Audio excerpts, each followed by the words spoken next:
प्यारे दोस्तों, आज आपके समक्ष प्रस्तुत है भानु प्रताप की कथा का दूसरा अंक। राजा ने कपटी मुनि से उसका विस्तार से परिचय पूछा। कपटी मुनि ने बताया कि जब से पृथ्वी बनी है उनका एक ही जन्म होने के कारण एक तनु उसका नाम है और वो यहाँ तपस्यारत है। उन्होंने आगे कहा कि हे राजन, मैंने तुम्हारे में चक्रवर्ती के लक्षण देख रहा हूँ। उस कपटी मुनि ने अपनी बातों से राजा भानु प्रताप का विश्वास जीत लिया। साथ ही चक्रवर्ती की लालसा भी राजा भानु प्रताप के दिल में जगा दी। राजा भानु प्रताप उसके माया जाल में आ गए और चक्रवर्ती सम्राट के पद हेतु उनसे विचार विमर्श करने लगे। तब उस कपट मुनि ने राजा भानु प्रताप से कहा कि उसके जीवन में संकट सिर्फ ब्राह्मणों के शाप से ही आ सकता है। इस संसार में ब्राह्मणों के शाप के अतिरिक्त कोई और तुम्हारा कुछ भी नहीं बिगाड़ सकता। इसलिए सभी ब्राह्मणों को निमंत्रण देकर उन्हें भोजन करवाओ। इस प्रकार सभी ब्राह्मण तुम्हारे अधीन हो जाएंगे और तुम्हारे जीवन में कभी कोई कष्ट नहीं आएगा। लेकिन ब्राह्मण के लिए भोजन मुझे ही बनाना पड़ेगा। आज से 3 दिन बाद मैं तुम्हारे पास आऊँगा और इस घटना के बारे में बताऊँगा जिससे तुम मुझे पहचान जाओगे। तुम्हारे इस मिलन का तुम किसी से कोई भेद न खोलना, अन्यथा सब व्यर्थ हो जाएगा। अब रात्रि बहुत हो गई है, तुम आराम करो।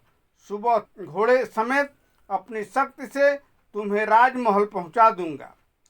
थके हुए राजा भानु प्रताप ने इतना सुना और मन ही मन प्रसन्न होकर वहीं सो गया। राजा भानु प्रताप जब सो गए तब एक राक्षस आया। वे यही राक्षस था जो जंगली सुअर का भेष धारण कर राजा भानु प्रताप को यहाँ लेकर आया था। उस राक्षस का नाम काल केतु था। उसके 100 पुत्र और 10 भाई थे जिन्होंने ब्राह्मणों, संतों और देवताओं को दुखी कर दिया था। उनका संहार भी राजा भानु प्रताप ने ही किया था। अब दोनों ने मिलकर राजा भानु प्रताप से बदला के लिए एक चक्रव्यूह रचना कर ली। सोते हुए राजा को मायावी राक्षस ने घोड़े सहित उसके राज्य में छोड़ आया। 3 दिन बाद वही राक्षस काल के पुरोहित का भेष बनाकर राजा भानु प्रताप के पास गया और जंगल की बात याद करवाई। राजा भानु प्रताप ने 1 लाख ब्राह्मणों को निमंत्रित भी कर दिया। राक्षस ने माया से बहुत सारे व्यंजन तैयार किए जो अभक्ष्य मांस से पकाए गए थे। जब ब्राह्मण भोजन ग्रहण करने बैठे तभी आकाशवाणी हुई जिससे सभी ब्राह्मणों को पता चला कि उनके सामने मांस परोसा गया है। इतना पता चलते ही सभी ब्राह्मणों ने राजा भानु प्रताप को श्राप दिया कि वे कुल समेत राक्षस हो जाए।